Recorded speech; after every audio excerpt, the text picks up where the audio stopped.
alert for 113 properties near the Welland Creek wildfire that was by the airport has also been lifted. So some relief there, but still several fires that are burning out of control in northern BC. Yeah, so 72 active wildfires right now. And the area of concern continues to be the northeast region of the province there in the Prince George Fire Center. As in years past, they're experiencing some incredibly strong drought conditions, which proves really challenging for firefighting efforts. And he says the forecast is calling for warmer and drier weather and is asking people to really be aware of fire restrictions in the area. And SkyTrain riders, you may soon be commuting on the next brand new generation of SkyTrains. TransLink has just announced the new Mark V train. Take a look at this. So it says the new trains are more spacious, accessible, and more rider-friendly, and there it comes, featuring more room for bikes, strollers, and also improved lighting. It's also got some more digital displays inside. And BC and the Housing Infrastructure Minister says the updates are much needed as ridership demand increases. It's connecting people to jobs, essential services, and local businesses. And the new train cars add much needed capacity for people, for commuters, than the current trains have, which addresses the ridership demand that's growing in the years to come and really improving accessibility, very important for people here in Metro Vancouver. So they just cut that ribbon today, and the new train will be in service starting tomorrow. TransLink says 47 of these kinds of new trains will be added to their fleet by 2029. And that's what we have for you so far. You're watching CBC News BC. I'm Beneat Brach. Coming up next is BC Today.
Good afternoon, and thank you for joining us. 10 weeks after the deadly Lapu-Lapu Day Festival in Vancouver, a new report has suggestions about how to better keep British Columbians safe when they celebrate.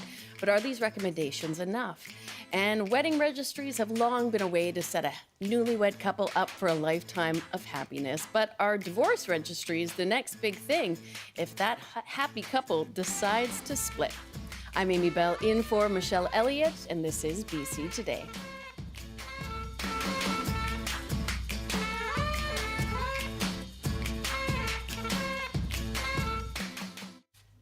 And thank you for joining us on radio, TV, and live stream. You can call us now on our top story.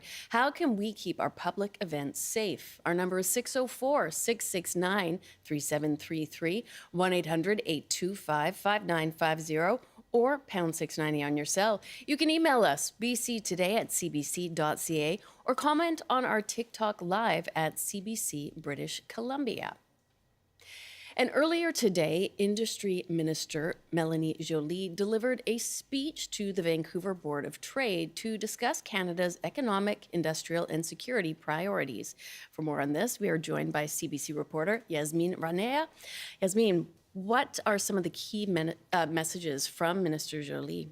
Well, Amy, the key message is that while Canada is not for sale, it is open for business. So Minister Joly, along with Gregor Robertson, who's the Minister of Housing and Infrastructure, as well as the Minister responsible for Pacific Economic Development Canada, met with business leaders, including the Board of Trade.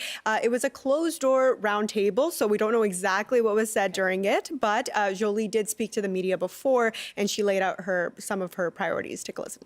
I'm meeting with a lot of business leaders, CEOs, to talk about how we can protect jobs in light of this trade war, but also how can we create jobs, because we need to attract much more investments to make sure that our economy is strong.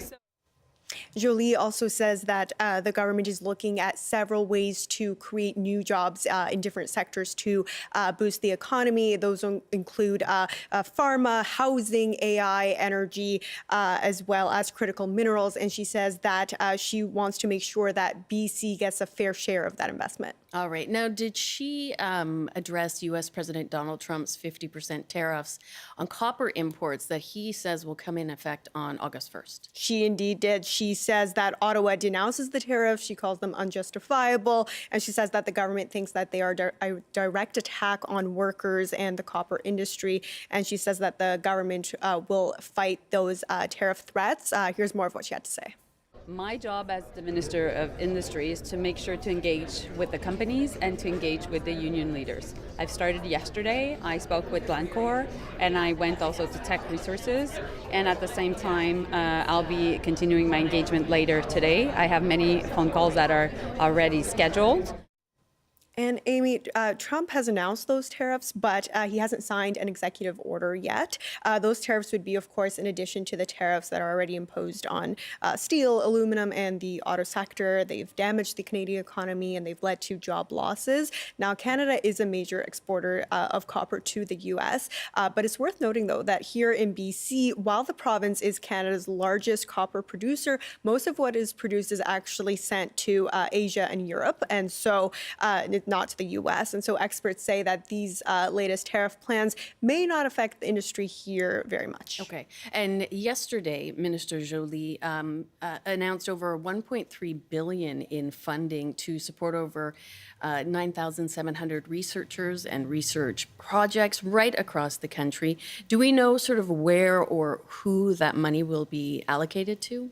Yeah, so the announcement was made at Triumph at UBC, the University of British Columbia, which is Canada's Particle Accelerator Center. And so the funding has been awarded through a suite of research programs administered by 3 federal government agencies. And those are the Canadian Institutes of Health Research, the Natural Sciences and Engineering Research Council, and the Social Sciences and Humanities Research Council. And the funding will go to several scholarships and fellowships. At UBC alone, nearly 200 research programs have been awarded a total of more than $48 million.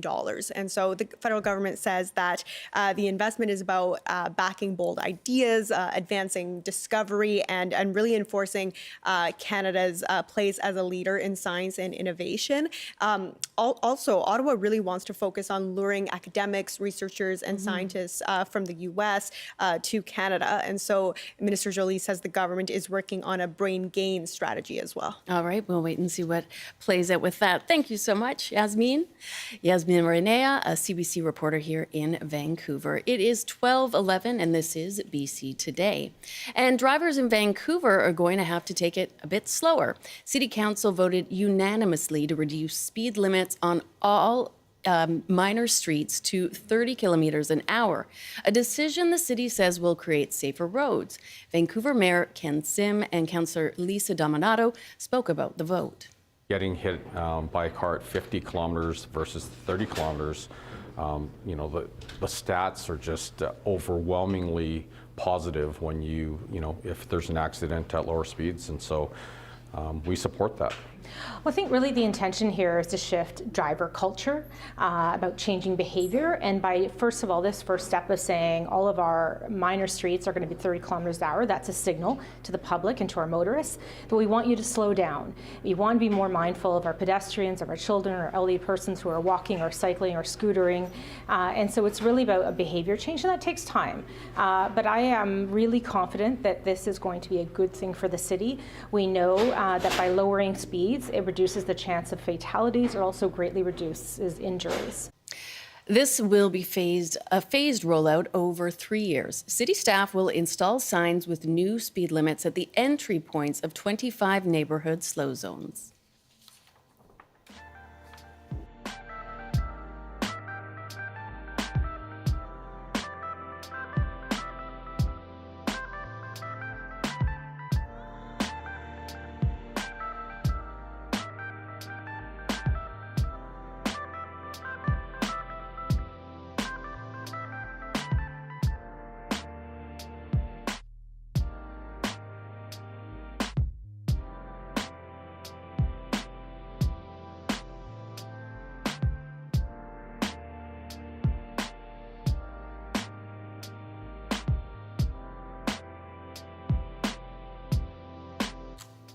And this summer certainly has no shortage of festivals, celebrations, and community gatherings to attend. And safety is top of mind for many organizers, especially in the aftermath of the deadly attack at the Lapu-Lapu Filipino Street Festival over 2 months ago. Now, a report handed to the province has outlined 6 recommendations to better keep British Columbians safe when they celebrate, including risk assessment, creating a province-wide hub for planning and training, and more grants to offset the cost of security. Terry Young is the BC Minister of State for Community Safety and Integrated Services. This is a strong foundation for what's to come, but of course there's more work to be done. We have to continue bringing people together across sectors in government and share our best practice and build lasting relationships to make sure that we continue to be safe in the events that we attend in the future, in this summer and beyond. We have received the report, which is made public, and we accept the intent of the recommendations. And we're working through them to determine how best we can implement them with our partners. This is about keeping people safe, supporting people, maintaining public confidence in the safety of our gatherings. And of course, this report comes in the aftermath of the Lapu-Lapu Day tragedy that claimed 11 lives and injured dozens more. The organizers of the Lapu-Lapu Day, Filipino BC, issued a statement today saying that it hopes the Commission's report has relieved some feelings of uncertainty among event organizers running festivals across the province this summer, and that they are looking forward to seeing how the BC government will support organizers and rising security, safety, and other costs. So we're asking you today, how can we keep public events safe? And what are your concerns about public safety? Call us at 1-800-825-5950, 604-669-3733, pound 690 on your cell phone, or email bctoday@cbc.ca. Joining us now is Kash Heed, a former Minister of Public Safety and Solicitor General, and currently serving as a Richmond City Councillor. Good afternoon to you, Kash. Thanks for joining us today. Always a pleasure. Thank you. So what is your reaction to this report to make BC public events safer? I'm underwhelmed. How so? Based on the 6 recommendations, I think they are recommendations that are not the major cause of why this event particularly took place. So those will be things that each community should have in place to begin with.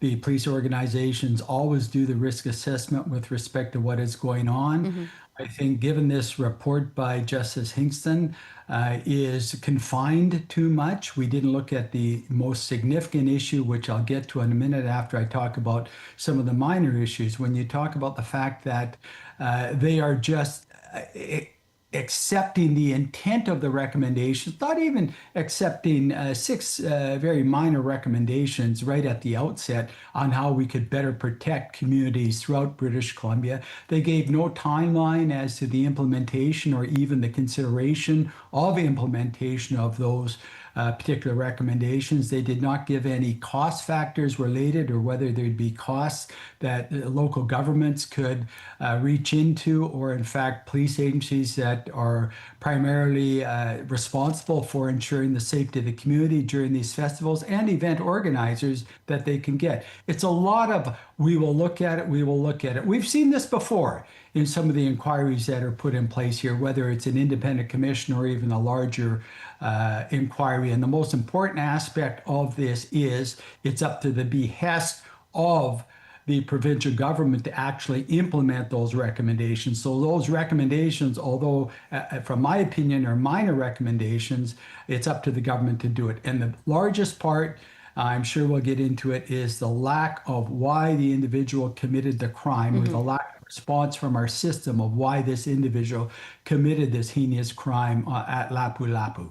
And Ken Sim did, in fact, speak yesterday not only about the lack of consultation with the city for research for the report, but he called for more emphasis on mental health as a root cause of this Lapu-Lapu Day tragedy. Let's have a listen. A lot of the challenges that we see is based on mental health, and it would have been great if the time and effort that was spent on this report was spent on the root cause, which is mental health. Like we don't necessarily need a doubling up of, the same report. Kash, how do you feel about Mayor Sim's statement? Mayor Sim is right on with respect to this. Number one, the largest police agency in Western Canada that handles well over 2,000 events within the city of Vancouver were not consulted to a great degree on what they could do and what the province could look at and assist them, not only in Vancouver, but assist elsewhere in British Columbia. When you don't look at that or you don't delve into that, there is a problem here. When you don't delve into the jurisdiction that had this tragic event, there is a problem. But the biggest one, and Ken Sim is right on with this, is the lack of recommendations or even discussions with respect to why this individual that had over 100 contacts with police or health workers in a short period of time was not interdicted prior to this event taking place. So when we don't look into that, and let's be realistic here, some of the physical security that'll be in place, it is a good thing. But let's look at this in this way. If an individual that's out there right now with schizophrenia or some type of other mental health crisis wants to cause harm, nothing's going to prevent them to drive down to the cruise ship terminal when the ships are embarking or debarking at that time, run over several people, cause multiple deaths at any given time. They can go down Robson Street and run people over. That is the root cause of why Lapu-Lapu tragedy occurred. And for the government to do something of a level that Vancouver had already done and reviewed, to come out and try and pat themselves on the back for coming out with recommendations that are going to increase safety in our communities without hitting the real subject matter of why this took place is troubling to me. So just getting to the root of these issues, and there's only so much protection that you can put in place if you're not preventing it from the root cause. We have quite a few calls that have come in, Kash. I want to get to a few, starting with Liz from Victoria. I believe, Liz, you're a social worker. Yeah, first of all, I just want to say condolences to everyone who lost someone in this horrible tragedy and has been affected by it. I'm a trauma counselor, so I know just a little bit of what that may mean in people's lives. For sure. I find it really upsetting and disingenuous to hear Ken Sim talking about mental health as if it's a thing that some people just have it and those people are inherently dangerous and we need to somehow scrutinize them. That's what I get from that, because he has also talked about pausing, I believe he paused supported housing construction recently in his own city. I know someone who works on one of these teams where they follow folks who are having really significant challenges with their mental health. People on that team are having a hard time, and the staff moves through the team quickly. There is such extreme poverty and chaos in our society that there is such a level of mental health distress that it is really hard for professionals to address it. The only way we are going to have everyone be safe is if everyone is safe together. You can't label some people as the dangerous people who need to be policed. I'm sorry, but policing doesn't keep people safe. I've worked with many survivors of violence. The police didn't prevent the violence against them. We will never have enough police to prevent violence. Adequate care, elimination of poverty, people having the things that they need. Those are the things that keep people safe. All right. I'm part of a group advocating to make transit free so that people can move freely through our society and have their needs met. Instead, just recently in Victoria, we heard that there's going to be increased enforcement, making people less comfortable moving around to meet their needs if they don't have money. It's just not going to work. You cannot make a fence and keep the people inside the fence safe. You cannot say we're going to keep events safe when there is not safety in the wider community. And the only way to do that is bold, progressive policy that is based on evidence so that people are well supported. All right. Liz, I thank you for that. Some very passionate and well-articulated points. Kash, I'll let you respond to that. Well, there needs to be a balanced approach to this. I don't disagree with Liz whatsoever on the bold policy changes that are needed in this, but it has to be balanced. Right now, we have a crisis out there with people that have significant mental health issues that are out there in society right now, whether it's schizophrenia or something else. They're the ones that are sleeping in our alcoves. Those are the ones that are living on the streets, causing havoc on our streets right now. We need to move them into a humane type of protection where we can give them the treatment, where we can give that wraparound service and a continuum of care to get them out of their crisis. There has to be a starting point, but at the same time, Amy, there has to be a balance on protecting society while we move forward working together. All right. We also had an email come in from James just now, and he says, I won't go to large gatherings anymore. Policing is helpful, yes, but the reality is that as long as there are mentally ill people in our society that aren't being supported or reached out to, our problem is only going to get worse. And that does echo at times what you said, Kash, that as long as we have so many unsupported people dealing with addictions and mental health crises, there's only so much we can do. We need to be focusing more on that. I do want to get another call in that we've had come in, and this one is from Adrian in Cowichan Valley. Hi, Adrian. Hi, good morning or good afternoon. I have some interesting thoughts. I am a person, who a long ago time got labeled mentally ill before the DSM-5, Diagnostic Statistic Manual of Mental Disorder 5, put post-traumatic stress disorder into the DSM in 2013. And I've suffered enormous harm, and it's current right now within the last hour. I want to, as a musician and teacher, participate in local festivals, but I'm being discriminated even by the people leading the festival in Cowichan going on right now at the 39 Days of July. And, trying to right the wrong is really an uphill battle because the Mental Health Commission of Canada has stated that people with mental health conditions are more often the victims of violence rather than the perpetrators of harm. And if you look at, really violent attacks on people, quite often, people are not considered mentally ill. But I'm receiving frank and outright discrimination, and, I call it whack the complainant because I have a BC Human Rights Tribunal case proceeding right now and I'm getting no help. But at the same time, as a researcher, I think we need to look carefully and closely into the medications that are prescribed. Things like Abilify aripiprazole is also known to create impulse behavior control problems, such as over-sexualization or gambling issues. There's a class action lawsuit going on right now in Ontario and Alberta over Abilify. Our benzodiazepines, Ativan and things like that, that are promoted in both inpatient and outpatient psychiatric care. While they calm people down for 4 or 5 hours and put them to sleep, they are highly addictive, and the addiction property in the drug actually causes more extreme agitation as the drug is withdrawn from your body in that 6-8 hour period. Yeah, so all the violence on the floor. I can hear the. But I'm experiencing, abuse right in the community, and actually, I've never done anything wrong. Nor would I. I have a pretty metacognitive ability to really address my own behavior. So.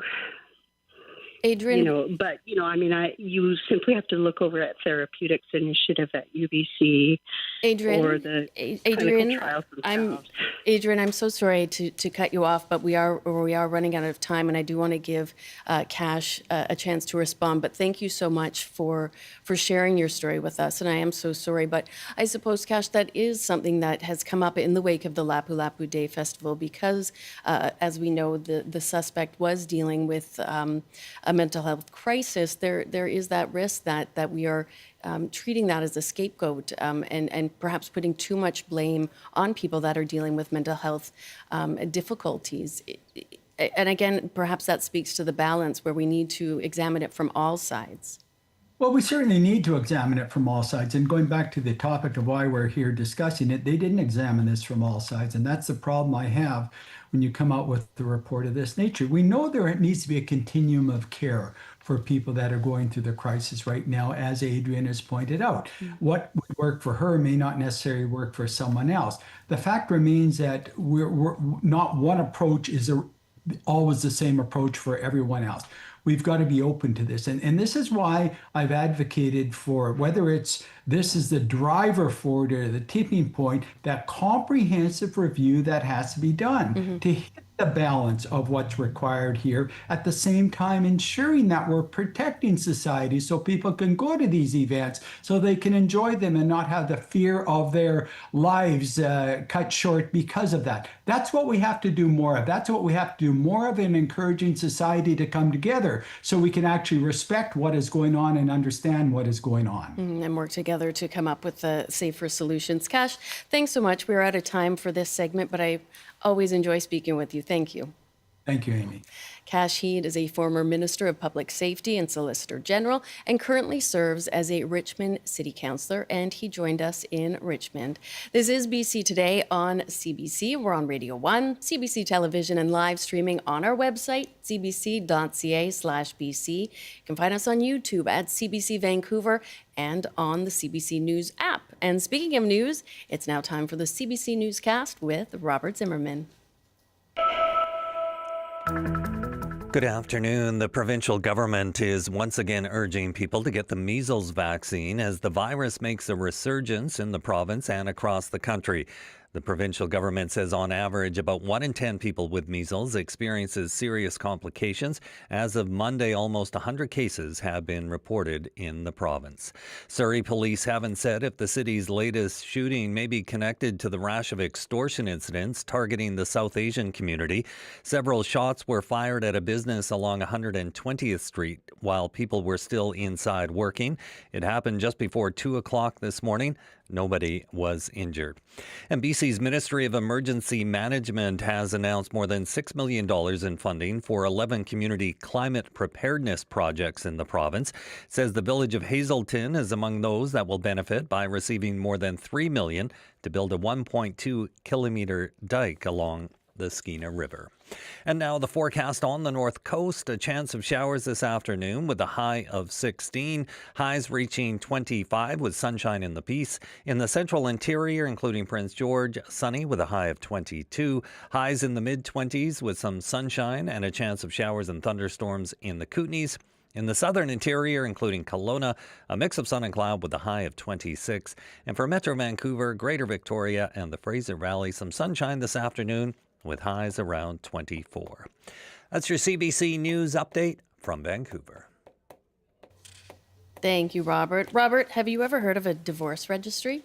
I have not, Well, Amy. Robert, Please explain that to me. No, you're going to have to stick around for our next segment. We're going to talk all about modern divorce and divorce registries. Wow. Okay. Sounds interesting. Not suggesting at all that you would need that. Thank you, Robert.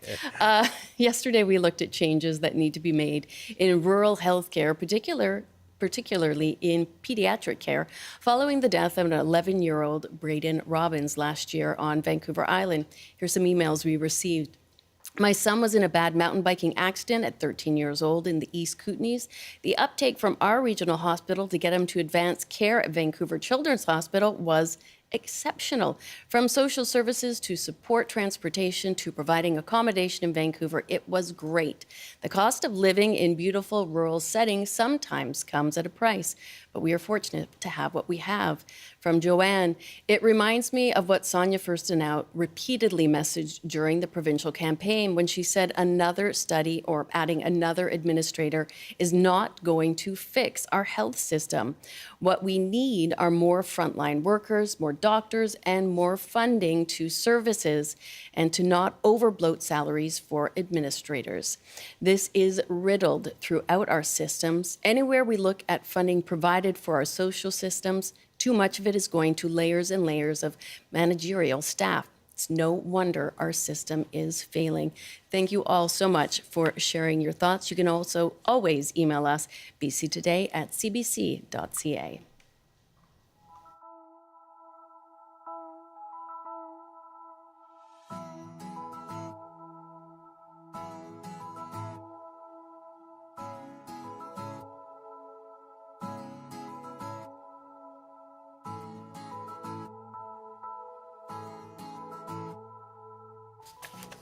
Well, few life events bring as much love and support as a wedding celebration. Gifts and well wishes for the happy couple. But what if we extended that same care to people going through divorce? Increasingly, people are doing just that. Hosting divorce parties, creating registries, and even taking divorce moons. These emerging traditions kind of mirror those of matrimony, offering support at a time when people might need it most of all. So what do you think about this changing face of divorce? What support do people need when going through a divorce? And maybe what support did you need after finding yourself suddenly single? Call us at 1-800-825-5950, 604-669-3733, pound 690 on your cell phone. You can email bctoday@cbc.ca and comment on our TikTok live. You can find us at CBC British Columbia. For more on this, we are joined by Olivia Howell, CEO of Fresh Starts Registry. Hello, Olivia. Hello, happy to be here. Oh, so great to have you with us. So, Olivia, tell us what Fresh Starts Registry is and how it came to be. Well, like many things in life, it was founded out of necessity. So I got divorced in 2019 and my ex moved out of our house. We have 2 little kids and he left with half of our stuff, right? He took all of his things and the house felt really empty. And the other half of the things in the house were from our wedding registry, right? Like the plates and the dishes and the utensils and the sheets. So I had this idea one day that this is when I actually needed a registry, right? This is when I needed the support. And I had an amazing support system. People were asking me how they could help us and what we needed, but it was so overwhelming and I was dealing with all the legal stuff, right? So I Googled divorce registry thinking that there was one and there wasn't one. So I called my sister and we've run many businesses together. And I said, I think we should start the first divorce registry. And ironically, at the time, she had just gotten engaged. And so she The was two like, ends well, of the spectrum. Yeah, exactly. And so she said, I don't know if this is the right time, and we haven't built a startup. Well, flash forward to a year later, she was supposed to get married in May of 2020, and that obviously the wedding did not happen because of the pandemic.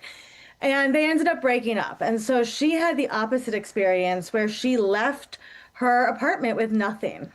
And she moved into a new apartment, and I get a phone call from her one day, and she's like, you know that idea about the divorce registry? This is a really good idea. Like, I need new things. And so we literally just got together, we built the website, and we started the world's first divorce registry. And what was the response, sort of, I suppose, initially and going forward since you created this registry? What are you hearing from clients? Yeah, I love this question because a lot has changed in the last 4 years that we've been doing this. So we were kind of the first people to come on the scene and say, you know, it's time to flip the script on divorce and shift that narrative. We're not saying that you should, you know, celebrate divorce maybe, but celebrate that brave decision that you made to choose yourself, right? To choose a new life. And so we saw a lot of people were, you know, had a negative response in the beginning, and they were like, I don't want to buy you a divorce gift. And we kept reminding people over and over, we hear you, but this is not about gifts, right? This is about support. And I don't think people realize until maybe you've been through it that often you can lose a lot of things in a divorce. And it's something as silly maybe as an air fryer or a spatula, but if you don't have it, you don't have it, right? Divorce is really expensive. So we always say that the items on the registry are not gifts, that they are support, and they are physical manifestations of the support you can send to somebody. So the really cool thing is that we have seen a shift over the last 4 years, and people have been talking more and more about divorce because we started this conversation about how it's just another life transition, right? It doesn't have to be the end. It's the beginning of something fresh and new, and you deserve to have support when you are rebuilding your life also. And as you pointed out, you know, it might just be that, oh yes, you lost the air fryer that your aunt had gifted you at the wedding.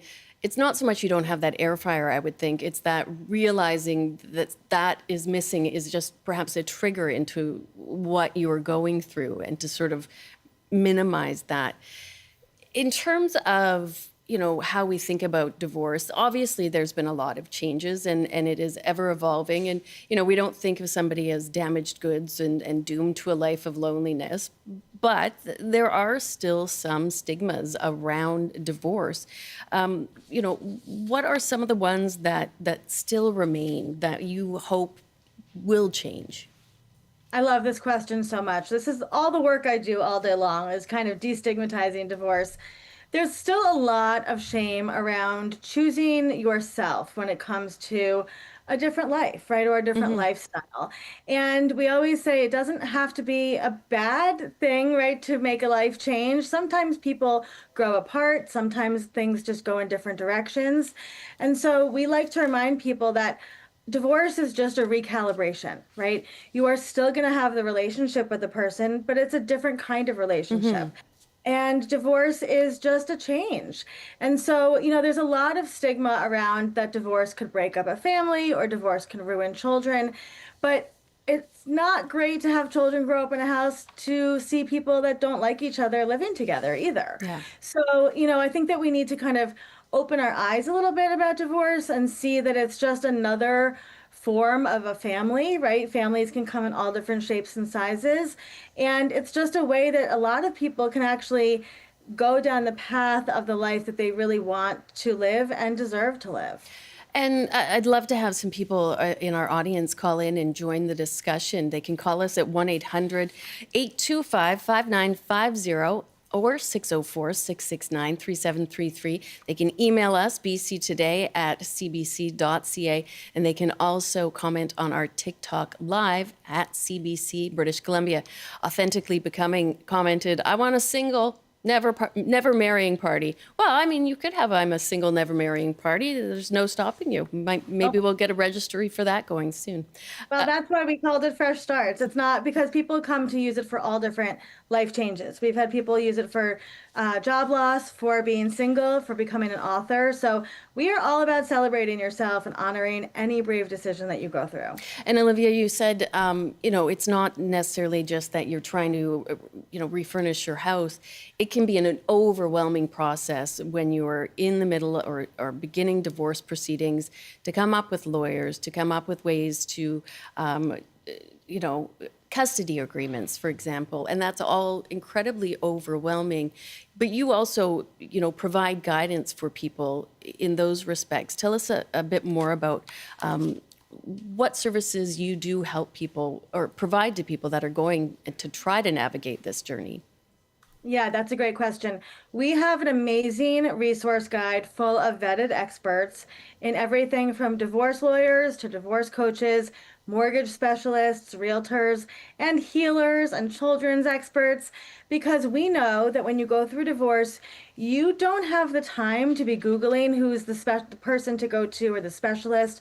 So we have amazing experts. You have to apply to be an expert. We vet them. They have to sign a waiver that says that they are inclusive, they are shame-free and judgment-free, because we're all about fresh starts. And you can browse the resource guide for totally free and get in touch with them. And you can make a registry for free as well. Mm-hmm. And I personally meet with people for free going through divorce every single day and connect them to the right experts to help them on their journey. So we like to think of ourselves as a one-stop shop for everything you need to start over again. One less thing that you need to worry about when you're overwhelmed by everything. We just got an email in from Janet. It says, sounds like a money grab. Like most people, I think people should work and accumulate household items gradually and as they can be afforded. Why do so many people think they're entitled to household items without working from them? Thanks for that comment, Janet. And Olivia, I think as you were mentioning, it's not so much about those tangible items. It's that feeling of loss and needing to get started on that next phase of your life that can be so difficult and overwhelming. TikTok, not here man, says, what about spousal support or child support if children are involved? And again, one aspect of divorce that many people have to work around, and the financial strains of that can also be quite devastating and also make it less easy to replenish all those things that you lost in a divorce. We have a call in from Journey in Kelowna. Hi, Journey. How are you? Hi, I'm good. How are you? I'm doing very well. Thanks for calling in. Thank you. Yeah, I believe a divorce registry is an amazing idea. I can understand people's idea of, thinking that people should just work for themselves. But at the end of the day, divorce is hard. It's expensive. You also have to understand that your partner you're divorcing may not always have the best interest for you. So they may stop at every turn to take what they can. One of my siblings is experiencing that right now. And so it is really important not to just have emotional support from your family, but if you've lost. Oh, Journey, I think we lost our connection with you, but just reiterating your comments that, perhaps we do underestimate the impacts emotionally and financially and that support that people so desperately need when they are going through a divorce. Olivia, what would you say is most important for somebody to do if they have a loved one that is going through a divorce? Well, we have a lot of ways you can support people with no money also, right? So the most important thing is to just listen to the person and really be there for them judgment-free. We all may have our own ideas about divorce because we're all human and have opinions, but you should not be projecting those feelings or opinions onto that person. The thing that I love to offer most people is become a personal Google for the friends and family in your life. Divorce has a completely different language. It's a legal contract, many legal contracts, and it can be really scary. I know when I was going through my divorce, getting paperwork from my ex-husband's legal team literally took my breath away. And so having somebody that you can call, a friend, that you can say, hey, can you Google what this term means? Because I'm so overwhelmed by it, right? And to walk you through some of the paperwork and be there for you. We really, really recommend that. If you can, send a meal to your friend. Like, I think that people like the caller said, don't realize that divorce is actually the second most stressful life experience that adults can go through, next to only the death of a spouse. And so if you are working and you have children and you have a house to take care of, and you're going through divorce, which is really a full-time job, it is so overwhelming and you can burn out so quickly. So offer to be there, offer to help with the kids, offer to clean their kitchen, whatever it is that you can do. They will remember that. And if you can get them something off their divorce registry, it really changes their mindset when somebody can walk through their house and say, oh my gosh, those towels were from my best friend from college. It really means the world to me, to have them here. So there's so many ways that we can support people, but showing up is number one. All very similar to, what people would instinctively know to do if somebody experienced a death in the family, or, recently had surgery or childbirth, these major life events that we perhaps don't put divorce in the same camp. We do have a call in from Teresa in Victoria. Hi, Teresa. Thanks for calling in. Hi, Teresa. Hi. Hi, thanks for calling in. Did you have a story to share with myself and our guest? I'm going through an unexpected divorce that, after hindsight, has been planned, and it's been 3 years of hell with really evil lawyers with false accusations and the terrible allegations against me. I'm now in a position where it's 4 months of spousal support payments haven't been made, and I have no recourse. I have no ability to. Nobody's interested to help me how to collect it, and he's getting away with it. What's supposed to have been just a simple spousal buyout of me buying the house from him has turned into this legal battle and almost like a forced eviction, just based on the judge not letting me get involved. It's been hell, and it continues to just be hell. Teresa, I don't have all the lawyers he did. I'm so sorry that you're experiencing that, but thank you. Teresa, can I ask, do you have children? No. Okay. Just dog kids. And do you think something like a divorce registry would help you get some more support and have a bit more protection? There definitely needs to be something, because if I tried to go to the court when I had the court case, I let the judge know that I wasn't. My lawyer canceled on me the day before. He was barred from court, and so then I told the judge that I didn't have a lawyer, and they proceeded with the case anyways.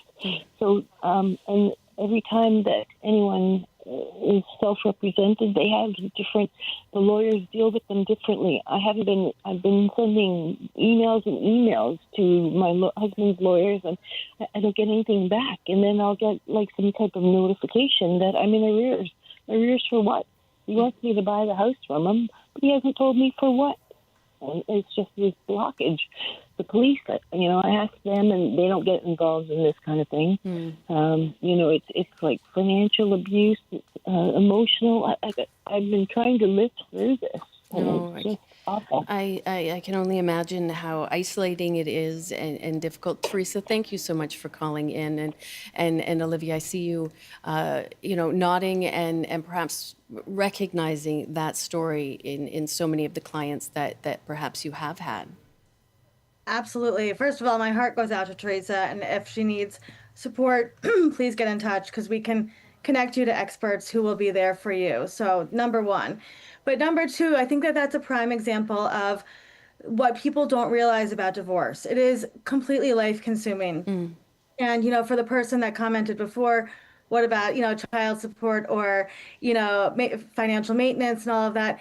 None of that is guaranteed, right? When you're waiting for somebody else to pay you for things, to pay you for child support or, for spousal support, the judges, the court system can only do so much. And so that is the beauty of having a divorce registry, right? Because your community will show up for you to get you the little things you need to start over again, whether it is towels or, some people even put things like a bathrobe or, slippers on there, but also having experts that are in your corner. And that was something really important to us when we built the website. A lot of divorce lawyers don't return emails and a lot of people don't respond, and we make it sure that everybody that we work with will respond and get back to you, and if they can't help you, they will find somebody else to help you, because it is very traumatic to go through a divorce, and unless you've been through it, you don't understand what it's like. And I talked to hundreds of women about this, and men too, and everybody has a different story, and everybody needs support. We have another call that's come in from Nathaniel in Vancouver. Hi, Nathaniel. Hi. Hi, thanks for calling into BC Today. Do you have a question or an experience to share? Yeah, so when my parents got divorced, and I had just turned 16, and my dad kicked us out, and my mom couldn't support us. She never had a job. She homeschooled us. Oh, wow. So, this would have been great because I was 16. I got a job. I was going to school. But, for Christmas, I asked for things like spatulas and soup ladles because I had nothing. And something like this, I think, is very useful for kind of teenagers in that aspect as well. I didn't have anywhere to go. People wanted to give me things, but I didn't know what to do. And, I'm not mad at my mom for not supporting me. She couldn't. She lived on people's couches. I was living people's couches. But it's so often if people's divorce, it's okay, the kids, they'll get taken care of. But so often if they're teenagers or you're almost able to take care of yourself, you slip through the cracks. And something like this would have been so helpful for that aspect of it. Nathaniel, I'm so sorry for what you went through. That just breaks my heart. But I really appreciate you sharing that because that highlights such an important aspect of this. And it is the children. And when you get to the heart of it, it might be the mom or the dad that has moved out and doesn't have a full kitchen, doesn't have enough towels. But when they have children, that's children that don't have it as well.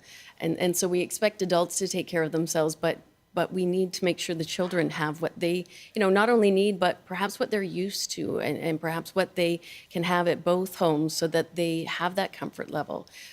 Do we maybe not pay attention enough to that when we see people going through divorce? Yeah, absolutely. I totally agree. And that was something that was really important for me. I have 2 sons, and when we built out the website and the registry side, we build these bundles of items that you can quickly add to your registry. And we have a bundle for children's rooms. Many, many women and men have to, leave the marital residence and often downsize and go to a smaller place that they can afford. I can tell you from talking to so many of them, their first thought is, how can I make this feel at home for the children? And so we do have a bundle of items that are for children's rooms. And I love what he was saying. For teenagers, they do slip through the cracks. Yeah. And we have gotten videos from people who have used the registry to build their children's room and sent us beautiful videos of all of the items that we recommended from the registry actually being used. And so, yes, it's something we talk about a lot, especially with that negative feedback. We hear a lot of people say, well, I'll just get you a bottle of wine, after your divorce. And we always say, yeah, but maybe their kids really need cereal bowls, right? Their kids need something to sit at the table. And so we often, I think, take these things for granted. And then we don't realize when you have to begin again, you really may not have forks. And it would really be helpful to have somebody buy you forks. Yeah, and then just to know somebody is caring for you on that level, that they recognize you need a toothbrush for all your children. We've got time for one last call from Jasmine in Lytton. Hi, Jasmine. Hi, how are you? I'm doing well. How are you? I'm doing great, thank you. And so do you have some thoughts on today's topic? Yes, I do. Okay. Would you like to share them? Of course. Okay. So tell us what your experience is. Well, honestly, with divorce as a young woman, I'm only 17, but seeing my parents having been divorced, I feel like the biggest thing, especially people need, is not just like people constantly telling them, oh, it's going to be okay. It's like you're going through a lot. I think the biggest support that they need is to be the support for their parents, because it's their parents that are going through that, not just them, right? That incredible heartbreak. It could be betrayal, whatever it is. We need to be there for our parents. And I think as teenagers, as Canadians especially, we need to understand that, because that's what they need. We need to be there for them. We need to stay strong for them. Jasmine, you sound like an incredible young woman and remarkable empathy when thinking of your parents. When you were going through this as a family, though, do you wish sometimes there had been a little bit more effort from people to make sure you had all those things that you just needed in your day-to-day life? Yeah, definitely, because I feel people get so lost in the fake remorse and the fake whatever. They need to realize that people need straightforward help and not just wishy-washy, I hope you feel better kind of thing. Right. You need a set of towels or whatever it is that you may need. Jasmine, thank you so much for calling in. Lovely to hear from you. Of course. Thank you so much. That was Jasmine from Lytton Park, Ontario. Sorry. And Olivia, we're just about out of time, but what words of advice would you perhaps give to somebody that is considering divorce or just starting, in that divorce journey? I love this question. This is the question we ask on every podcast episode of our show. I would like to say, you're not alone. You are absolutely not alone. So the reason that we built this company is that we want to be, my sister and I, the big sisters of the divorce world. So if you're going through this, please reach out. I will chat with you on Zoom and we'll get you the resources that you need. And also, it's okay. Divorce happens, right? Divorce happens every day. Divorce happens about once a minute in America. So you're not alone and it's going to be okay. And it might be, a little bit of a journey, but every legal journey is not fun. And then the other side of divorce is... Olivia, I'm so sorry, but we're going to have to leave it there for today. So sorry to cut you off. Thank you. You're good.